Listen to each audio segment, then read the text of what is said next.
Saudara, Shalom. Bagaimana kabarnya? Iya, hari ini tema firman Tuhan adalah berakar, bertumbuh, dan berbuah di dalam Tuhan.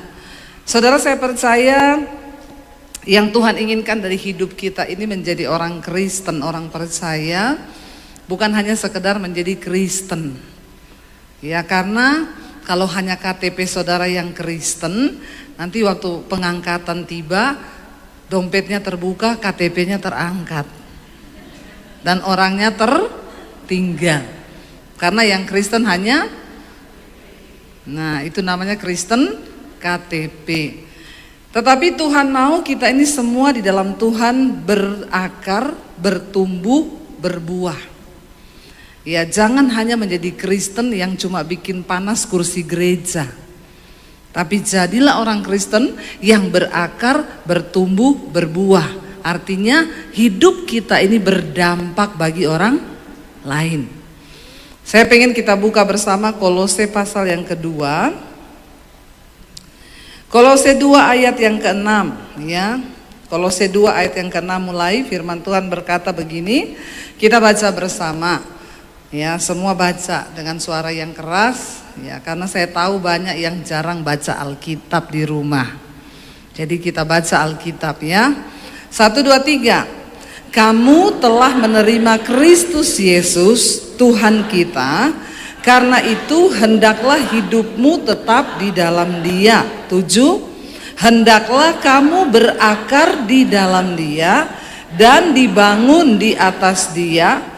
Hendaklah kamu bertambah teguh dalam iman yang telah diajarkan kepadamu, dan hendaklah hatimu melimpah dengan syukur.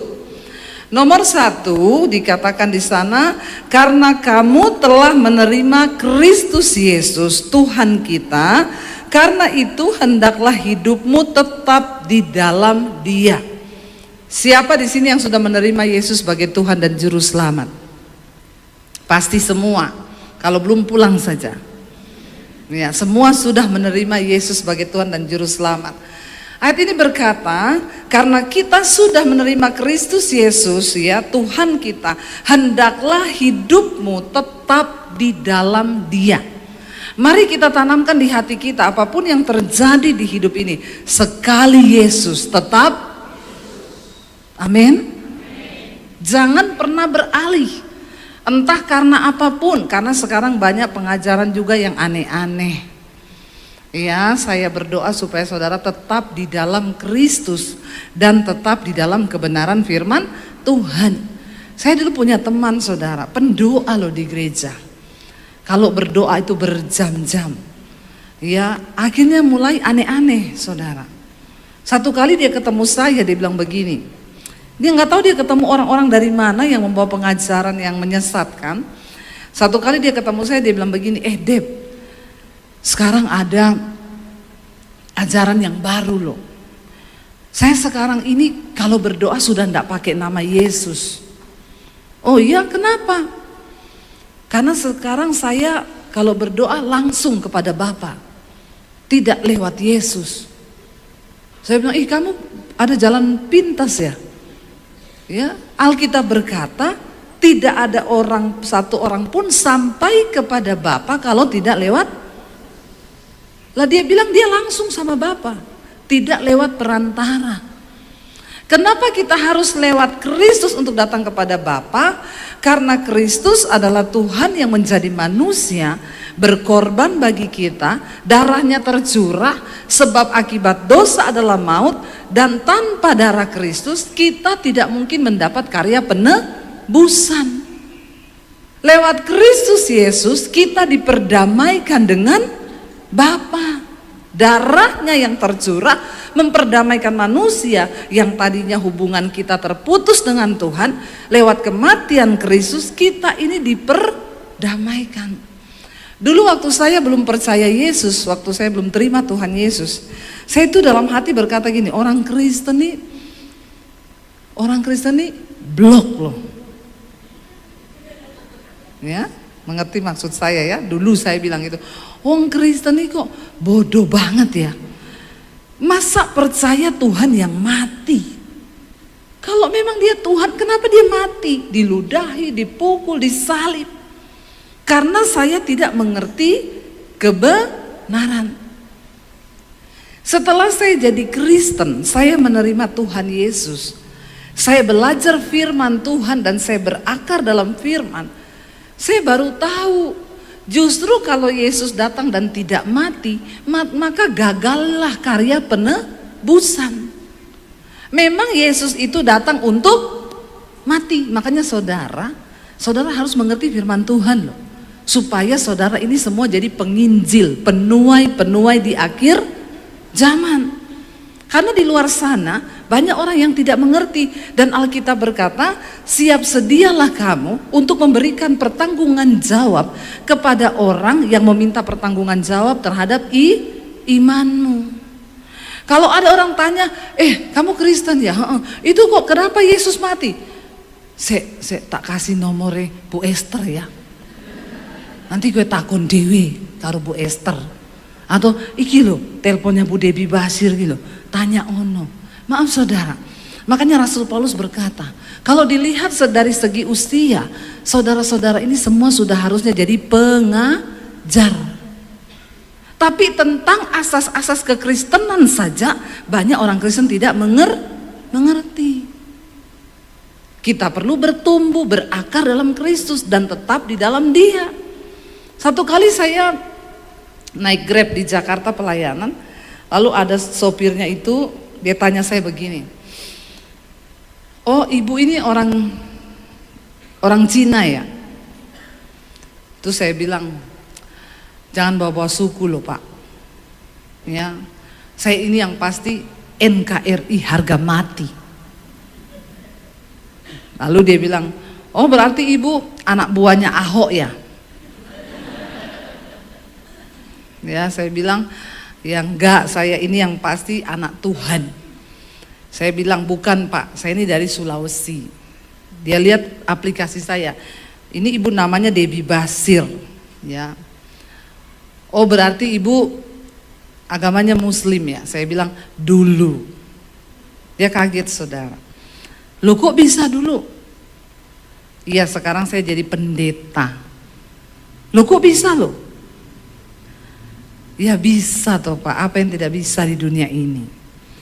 Nah berarti ibu harus menjelaskan pertanyaan saya. Orang Kristen itu loh, kok yo percaya Yesus itu Tuhan jadi manusia. Mana bisa Tuhan jadi manusia? Mati lagi.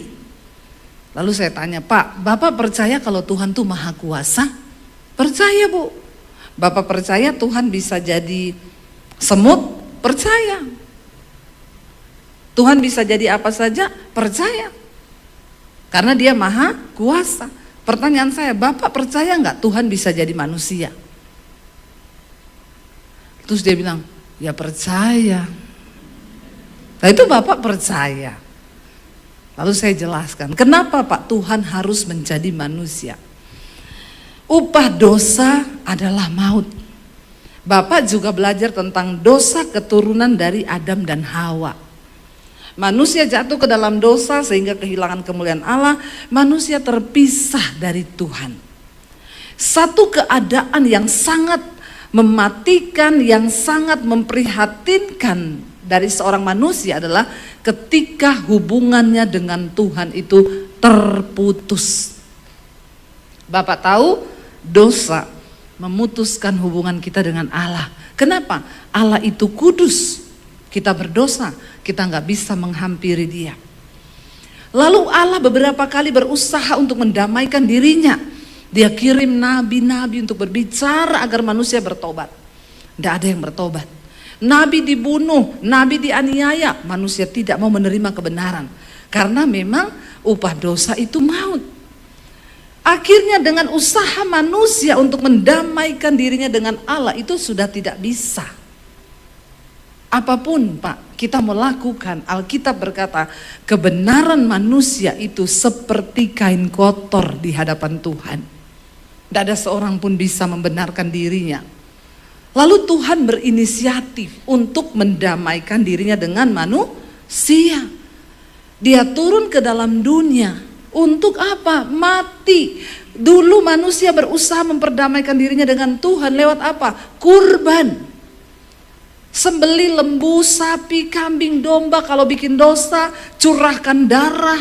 Sampai akhirnya Allah melihat tidak ada lagi korban darah yang bisa membasuh dosa manusia.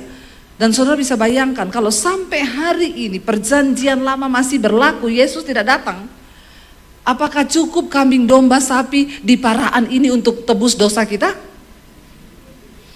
Maka tiap hari saudara antri di pasar untuk tunggu kambing domba. Tidak ada, kenapa? Banyak sekali dosa orang-orang di paraan ini. Habis semua kambing domba. Karena kita kebanyakan dosa. Maka tidak cukup. Sedangkan sekarang saja kita tidak menyembelih kambing domba saja, harga daging naik terus. Ya, kita aja dagingnya naik terus juga toh. Timbangannya. Jadi saudara, bayangkan saya bilang sama Bapak itu. Allah melihat tidak ada lagi korban darah hewan apapun yang bisa mencuci darah manusia. Sudah terlalu bejat, terlalu kotor. Tuhan bilang tidak ada lagi satu pun yang benar. Semua telah kehilangan kemuliaan Allah. Yang di pikirannya dosa, di perkataannya dosa, di perbuatannya dosa, tidak bisa diganti dengan darah apapun. Lalu Tuhan berinisiatif untuk turun ke dalam dunia, menyerahkan dirinya sebagai satu-satunya darah tebusan yang akan menghapus dosa manusia. Makanya Yesus dikatakan anak domba Allah. Amin. Ketika Yesus mati di kayu salib, tabir bait Allah itu terbelah menjadi dua. Artinya apa? Tidak ada lagi pemisah antara kita dengan Tuhan. Katakan. Makanya kalau mau doa, doa sendiri, datang sendiri sama Tuhan. Nggak usah titip doa sama ibu gembala. Amin. Jemaat ini apa-apa sedikit titip doa. Ibu gembala doakan, kenapa? Sakit perut. Ibu gembala doakan, kenapa? Kurap. Apa-apa suruh doa gembala. Yesus menunggu kau datang sendiri. Tidak adalah tabir, tidak ada lagi tabir pemisah antara kita dengan Tuhan. Tabir itu sudah dipecahkan oleh Kristus lewat darahnya. Kita bisa datang kapan saja, di mana saja engkau punya hubungan dengan Tuhan, terbuka untuk datang. Karena itu orang yang menerima Kristus, dia diperdamaikan dengan Tuhan. Dan satu-satunya kebahagiaan bagi manusia adalah ketika engkau diperdamaikan dengan Tuhan. Kalau engkau diperdamaikan dengan Tuhan, hidupmu penuh damai, sejahtera, sukacita, dan kebahagiaan. Kalau ada jemaat di paraan yang masih marah-marah tiap hari, berarti kau belum berdamai dengan Tuhan. Ada di sini ibu-ibu yang tiap hari di rumah marah-marah, nesuai kerjaannya, nesuai. Tiap hari nesuai. Nggak ada toh? Semuanya sudah bertobat toh? Amin. Ya, tiap hari, kok kira mutong aku kira. Ini belum diperdamaikan ini. Ya, berarti masih manusia lama ini. Waktu kita diperdamaikan dengan Tuhan, saya ini dulu hidup dalam dosa ketika saya tidak mengerti kebenaran, saya nggak ngerti Tuhan, saya punya agama, tapi saya nggak mengenal Tuhan. Ini kipas angin kenain saya, tolong, nggak kena sama saya nih, panas. Paraan ini panas ya. Soalnya saya takut kalau tambah panas khotbahnya nanti marah-marah ini. Emosi nanti. Nah, kipas anginnya ya bisa diarahkan ke sini. Nah, ya oke, terima kasih ya, upahmu besar di sorga. Dan di bumi juga ya, kalau cuma di surga kelamaan keles. Di bumi juga. Saudara, dulu ketika saya belum menerima Tuhan Yesus, saya ini hidup di dalam dosa, saya melakukan dosa, dan saya pikir apa yang saya mau saya kerjakan itu akan membahagiakan hidup saya.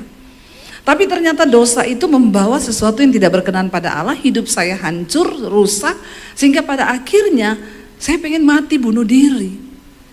Apa yang menghancurkan dosa hidup manusia itu dosa. Tapi ketika saya diperdamaikan dengan Tuhan, ini kipas angin kenapa lari-lari ya? Lari-lari dia ya. Saudara, ketika kita diperdamaikan, Ya, terima kasih. Memang ini sekarang cuaca panas sekali saudara. Kenapa? Neraka mulai terbuka. Karena kiamat sudah dekat. Maka bertobatlah, ya. Lalu saudara, saya pengen mati, bunuh diri, iblis tuduh saya udah hancur hidupmu, mati saja. Saya pikir iya, dosa itu sekaya apapun orang, kalau hidup dalam dosa enggak bahagia. Biar punya duit banyak, tapi walaupun kita hidupnya pas-pasan, kalau kita hidup dalam damai bersama dengan Tuhan, kita dimerdekakan dari dosa. Biar tiap hari makan nasi kucing, bandeng, tempe goreng, itu ada damai sejahtera di hati, amin. Berarti tiap hari sudah merasakan tempe goreng terus ini ya. Tapi enggak apa-apa, yang penting damai, ya toh. Daripada orang hidup kaya, saudara pilih mana? Kaya, menderita, atau miskin tapi bahagia?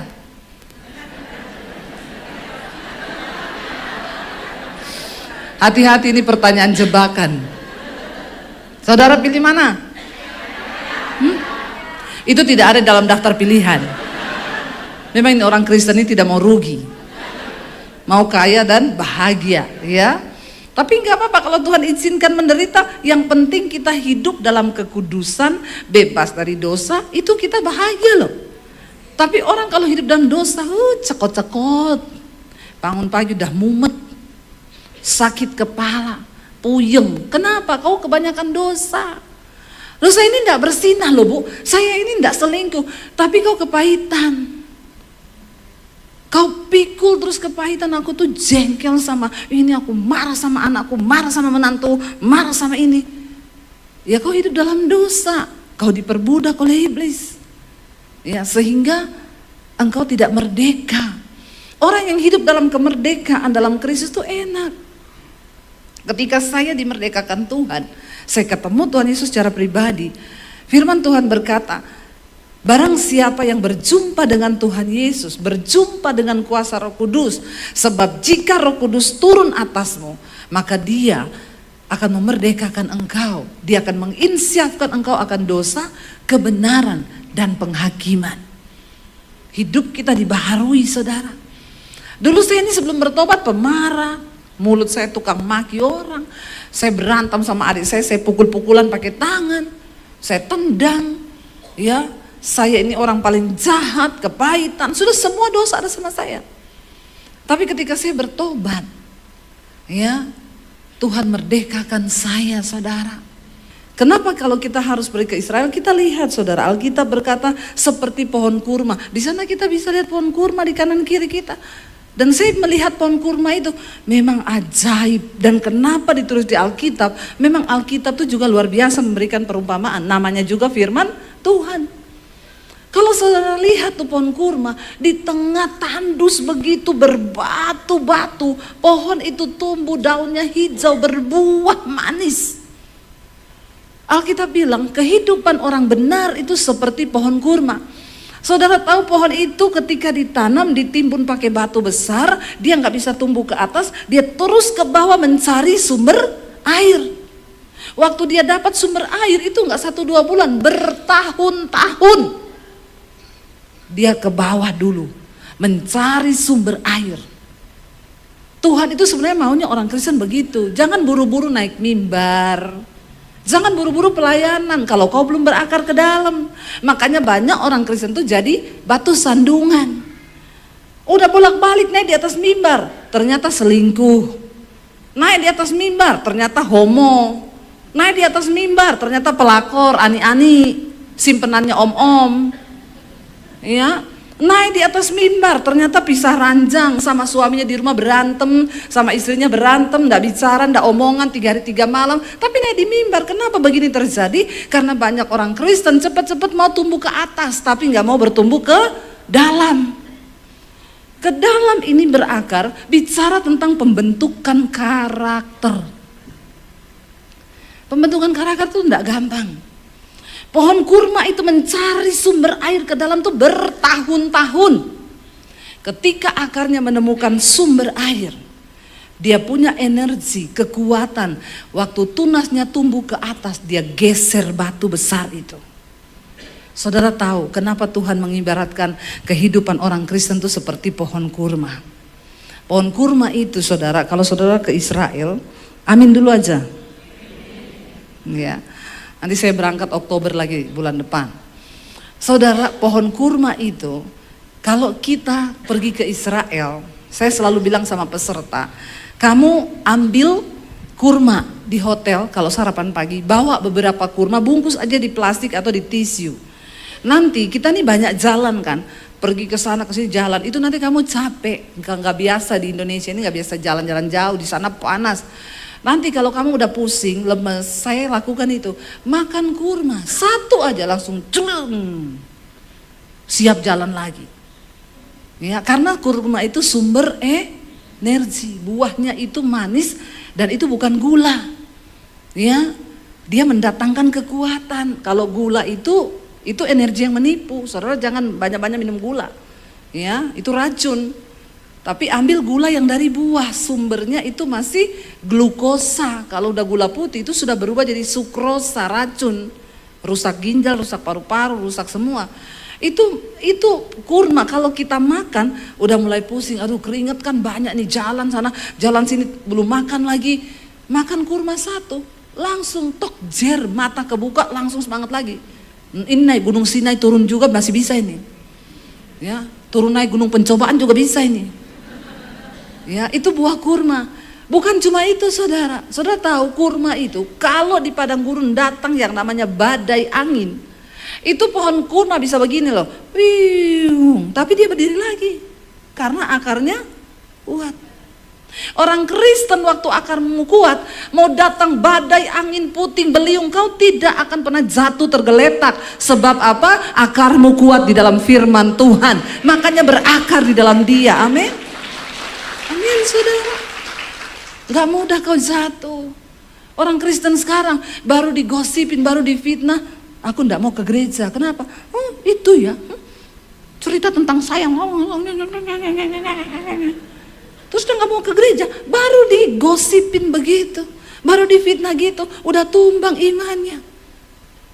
Ya, biasa aja. Kamu tahu gak? Si ini ceritakan kamu begini. Oh iya? Puji Tuhan. Amin. Kalau kau direndahkan, berarti kau lebih tinggi daripada orang yang merendahkanmu itu. Nggak usah kau rempong, nggak usah bela diri, nggak usah apa, diamin aja. Yang waras, ya, berarti yang keluar itu yang nggak waras. Ya saudara, jadi itu, dan bukan cuma itu, pohon kurma itu saudara kalau sudah mati, akhirnya batangnya menjadi kering, lama-lama membusuk, habis. Tapi ada bekasnya. Para musafir yang berjalan di padang gurun, kalau mereka kehabisan air dan haus di tengah padang gurun, mereka akan cari bekasnya pohon kurma yang sudah mati. Kenapa? Di bawah pasti ada air. Kita nih kalau berakar dalam Kristus seperti pohon kurma, walaupun sudah mati, hidup kita tetap menjadi berkat bagi orang lain. Amin. Ya. Jadi kalau kita mati nanti banyak yang tangisi, ya ampun baik banget kok mati ya Tuhan. Ya, tapi kalau hidup kita jahat orang bilang, kenapa baru mati sekarang gak dari dulu. Hati-hati loh saudara. Ya, kalau kita mati nanti, gajah mati meninggalkan, harimau mati meninggalkan, manusia mati meninggalkan utang. Nah ini bayar dulu sebelum mati. Ya, kita mati meninggalkan nama yang orang akan ingat dari kita tuh apa. Saya bilang sama anak-anak saya, kalau mami mati, mami masih jadi berkat. YouTube-nya mami masih ada, orang masih bisa nonton khotbah-khotbahnya mami di YouTube. Sampai puluhan tahun, sampai internetnya ndak ada, satelit meledak baru ndak ada saya. Tapi selama masih ada satelit, saya masih tetap ada dengan khotbah-khotbah saya. Ya. Jadi kalau kita ini mati, saya bilang sama anak-anak saya, kalau kamu mati, kalau kita ini mati, apa yang orang ingat tentang dirimu itu penting. Ada satu pendeta mati saudara, anaknya kepahitan, saya nggak mau lihat jenazah. Kenapa? Papa saya itu selingkuh, saya tahu bagaimana kehidupannya di rumah. Jadi maaf saya kepahitan, tidak mau saya lihat dia di peti. Bayangkan saudara, ya. Padahal hamba Tuhan, tapi nggak ada yang tahu. Kenapa Tuhan bilang kita harus menjadi seperti pohon kurma? Ayo berakar ke dalam. Dalam hal karakter kita diubah. Saudara, pentingnya kita berakar ke dalam supaya ketika kita ini sudah bersama Tuhan, diberkati Tuhan, kita ini tidak lupa diri. Ketika tantangan datang kita tidak jatuh, tergeletak. Kita tetap kuat. Saya yang dulunya sombong, saudara dengar kesaksian saya. Saya dulu sebelum bertobat pelatih senam aerobik loh. Saya dulu pernah kurus. Nggak usah menatap seperti itu. Iya, jadi saya dulu sombong, saya angkuh. Tapi ketika Tuhan proses, saya dulu di rumah nggak pernah cuci baju. Ada pembantu banyak yang cuci. Waktu saya terima Yesus, saya cuci baju orang. Saya jadi kayak pembantu.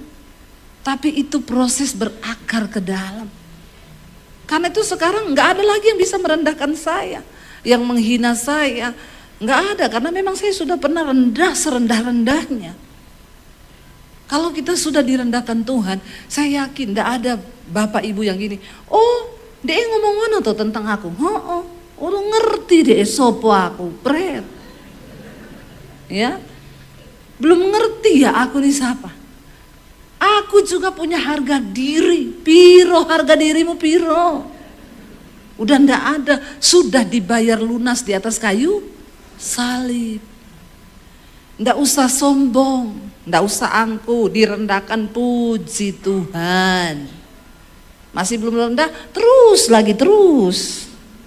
Ndak apa-apa saudara. Itu pentingnya kita ini berakar ke dalam. Itu pentingnya kita ini dibentuk karakter kita. Kita harus mengalami proses supaya hidup kita, kekristenan kita berbuah. Kalau saudara bilang saudara Kristen dari kecil, saya mau tanya, siapa yang sudah menjadi Kristen di sini lebih dari 50 tahun? Nggak ada? Ini jangan mengaku muda ya, di sini saya lihat sudah tua-tua semua ini. Jangan ngaku-ngaku muda. Nggak ada yang sudah menjadi Kristen 50 tahun, ada lah ya. Tolong opa-opa, oma-oma angkat tangan lah ya. Mbah-mbah nggih. Ya, angkat tangan coba yang sudah lebih 50 tahun jadi Kristen. Angkat tangan, ada sepeda loh di luar. Nanti dapat sepeda ya, ambil aja sepedanya siapa enggak tahu itu. Ambil aja di parkiran. Yang pasti bukan dari saya. Yang sudah menjadi Kristen di atas 20 tahun. Bayangkan 20 tahun ini sudah bukan berakar lagi, kios oyotan ini sudah. Ya, udah benar-benar ini sudah ya menjadi oyoti apa? Akar tak loh, bojoku guyu loh. Karena dia juga kaget kok istrinya ngerti oyot. Ya, oyot itu akar yang gede kali ya. Jadi sudah berakar. Masa hidupmu ndak berubah loh? Masa yang dari dulu pemarah sampai hari ini masih pemarah terus? Masa yang dari dulu tersinggungan terus sampai sekarang? Masa yang dari dulu itu kepahitan terus? Masa yang dari dulu selingkuh sampai sekarang selingkuh terus? Saya tidak akan khotbah banyak selingkuh di sini karena saya lihat sudah berumur. Tidak mungkin lah ya selingkuh ya. Tapi jangan salah, di Jakarta ada oma-oma datang sama saya, Bu Debbie, saya mau konseling Bu. Saya ini sudah 65 tahun lebih, ya mau 66. Saya mau konseling, ya udah sekarang aja. Enggak, saya mau minta nomor telepon Ibu. Ini mumpung Ibu ketemu saya, ngomong aja sekarang, masih ada waktu ini. Enggak, saya enggak tega Bu. Nanti aja kalau Ibu pulang saya telepon. Nomor telepon Ibu ada tak saya kasih. Sampai di rumah dia telepon. Bu, saya oma yang tadi. Kenapa? Saya mau konseling Bu. Bu, saya nih jatuh Bu, jadi saya bilang, aduh oma, makanya kalau jalan tuh hati-hati, apalagi hujan, licin, ya kalau perlu suruh tuntun sama cucu, bukan itu Bu jatuhnya, lah apa, saya selingkuh. Oma ini minum vitamin apa? Umur 65, Oma selingkuh. Alkitab bilang umur manusia itu 70 tahun. Oma ini umur segini sudah harus siap-siap. Cari baju putih, pilih-pilih peti, iya tuh. So waktu-waktu semua di absen, udah mau deket-deket absen ini. Kenapa Oma selingkuh? Astaga Oma. Jadi begini Bu Pendeta, saya itu tiap hari kerjaan saya jaga cucu di rumah anak. Terus satu saat cucu saya bilang, Oma bisa Facebookan nggak? Ayo, siapa oma-oma yang Facebookan di sini? Tolong angkat tangan. Coba oma-oma angkat tangan. Sekarang banyak bukan kenakalan remaja, kenakalan lansia. Iya, banyak lansia lah, nakal-nakal sekarang ini. Ya, kenakalan lansia akeh. Ya, yang pertama ada lansia selingkuh, nakal-nakal nih di sosial media. Yang kedua lansia kenakalan apa? Pesen Shopee COD. Ini banyak ini. Oma-oma kerjaannya di Shopee, bagian apa? Check out. Jangan ya nak ya, jangan. Jangan ya nak. Lalu saudara itu Oma, saya bilang terus Oma, cucu saya bilang, Oma itu HP-nya canggih loh. Oma Facebook kan biar enggak bosen. Bagaimana caranya? Sama cucunya diajarin, ya di aplikasi Facebooknya di download, diajarin. Ini Oma udah jadi, udah saya pasang foto Oma. Oma mau cari teman lama enggak? Nah ini, dia tanya, kenalan Oma yang lama siapa? Tak cariin di sini. Orang normal ditanyain kenalan lama yang diingat siapa? Normal semua ini oma di sini nih. Kenapa semua jawab mantan nih? Jangan ada kenangan mantan ya, itu hanya ada di kopi kenangan. Saya kalau ditanya orang, suami saya tanya, mantanmu di mana? Udah mati semua mantan saya. Kenapa? Karena tidak ada lagi kenangan mantan. Nggak usah diingat-ingat mantan, sudah berlalu. Oma ingat mantannya, mungkin karena CLBK, ya cinta lama belum kelar. Oma kasih namanya mantannya, sama cucunya dicari. Cucunya bilang, ini ya Oma orangnya. Oma bilang, iya sih, kayaknya dulu memang mukanya begitu. Karena kan sudah lama tidak bertemu toh. Akhirnya Oma coba diajar sama cucunya, chattingan begini Oma, caranya chatting. Ini cucu menyesatkan Oma memang. Jadi hati-hati oma-oma, berjaga-jagalah karena iblis bisa datang dalam rupa cucumu. Dan akhirnya Oma bisa terhubung dengan mantan. Orang lain terhubung dengan Tuhan. Ya, kalau nyanyi lagu terhubung denganmu itu sama Tuhan. Jangan terhubung dengan mantan. Akhirnya Oma mulai ingat saya ndak? Opa balas, ingat dulu di bawah pohon. Nah ini.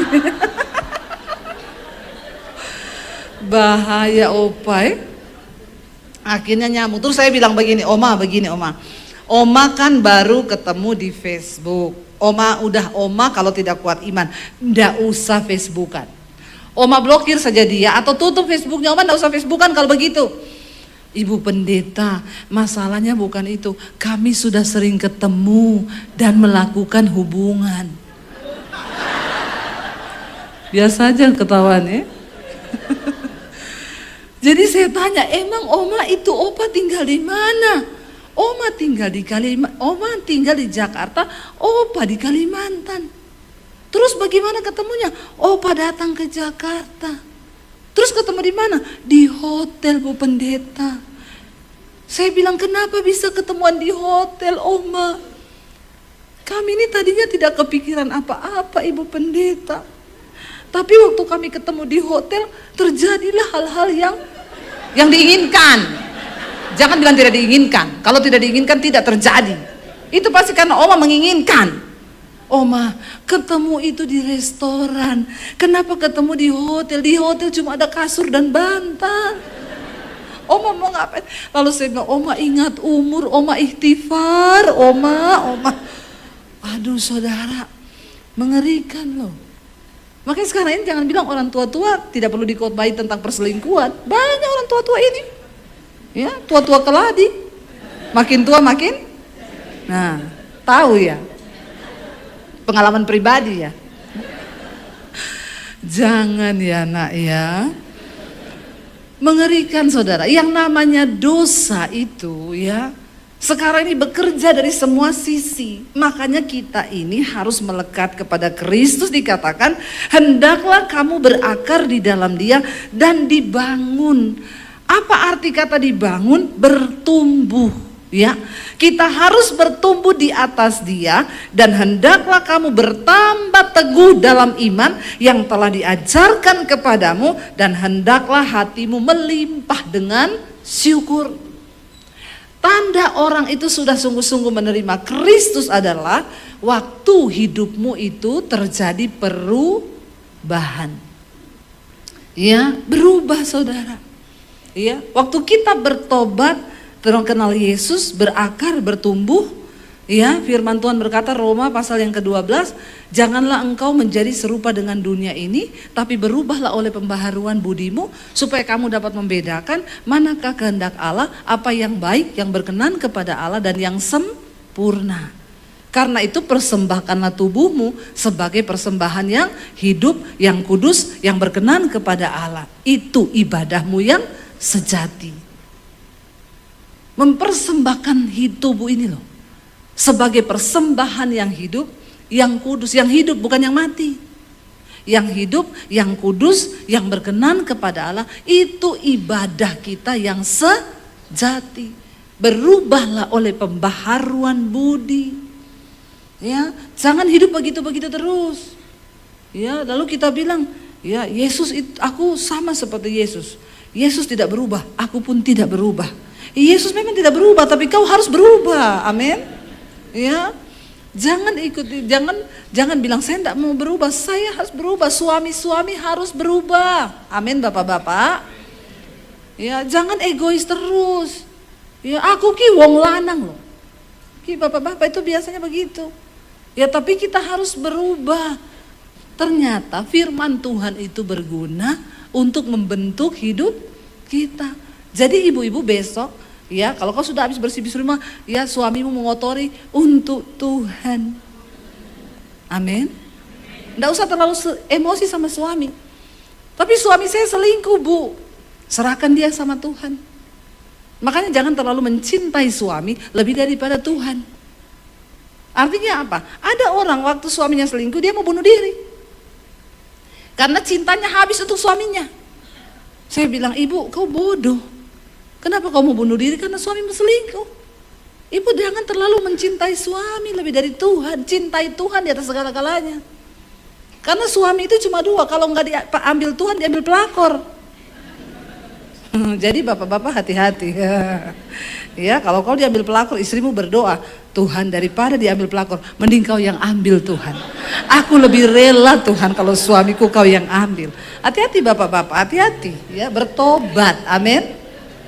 Ya, jadi saya berdoa, mari kita semua mau dibentuk, lakukan segala sesuatu untuk Tuhan.